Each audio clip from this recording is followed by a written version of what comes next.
சிபியும் தமிழும் போயிட்டு செக் பண்ணிகிட்ருக்காங்க ஃப்ரீசர் ரூமில் ஸ்டாக்ஸ் எல்லாம். அப்படி செக் பண்ணிகிட்ருக்கும்போது வழக்கம் போல் காதல் வசனம் பேசுகிற மாதிரி தமிழ்கிட்ட வந்து எடுத்துகிட்ருக்காரு சிபி வழக்கம் போல். அப்படி பண்ணும்போது ஒருத்தர் வந்துட்டு சிபியும் தமிழையும் பழி வாங்குற விதமாக போயிட்டு கதவை டோர் லாக் பண்ணிட்டு போயிடுறான். வந்து தட்டி தட்டி பார்க்குறாரு சிபி. ஐயோ லாக் பண்ணிட்டு போயிட்டுருக்காங்க, யாரோ தெரியலேன்னு சொல்லிட்டு பயந்து போயிடுறாங்க. ஐயோ குளிர ஆரம்பிச்சிடுமே, சில்லுன்னு இருக்கும்னு பயந்துடுறாங்க ரெண்டு பேரும். அப்புறமா சிபி குளிரில் நடுங்கிட்டு உட்காந்துருக்க தன்னோட துப்பட்டாவை எடுத்துகிட்டு தமிழ் வந்துட்டு அவருக்கு போட்டு விட்டுடுறாங்க. இன்னொரு பக்கம் இங்கே தமிழ் இன்னும் வீட்டுக்கு வரலன்னு சொல்லிட்டு அவங்க தங்கச்சி போயிட்டு ஜானு கிட்டே சொல்ல, ஜானு அங்கே இங்கேன்னு தேடி அவங்க வந்து கண்டிப்பாக வந்து ஹோட்டல்லே தான் இருக்காங்கன்றதை கண்டுபிடிக்கிறாங்க. அப்புறம் பார்த்திங்கன்னா ஃப்ரீசர் ரூமில் கரெக்டாக செக் பண்ணுறாங்க. பார்த்தா அங்கே தமிழ் மயங்கி கிடக்குறாங்க. சிபி தூக்கிட்டு வந்து ஆம்புலன்ஸில் ஏற்றி கூட்டிகிட்டு போயிட்டு அப்புறம் ஹாஸ்பிட்டலில் இது பண்ணுறாங்க.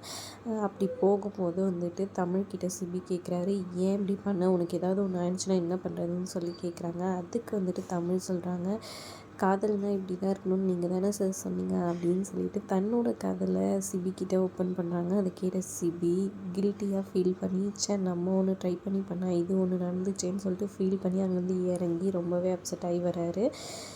இதுக்கப்புறம் என்ன, சிபி உண்மையிலே தமிழை விரும்ப போகிறாரு அவங்களோட நல்ல மனசை பார்த்து. இதுக்கப்புறம் தான் கதையில் செம்ம ட்விஸ்டே இருக்க போகுது. வீடியோ பிடிச்சிருந்தா லைக் பண்ணிக்கோங்க. தேங்க்ஸ் ஃபார் வாட்சிங்.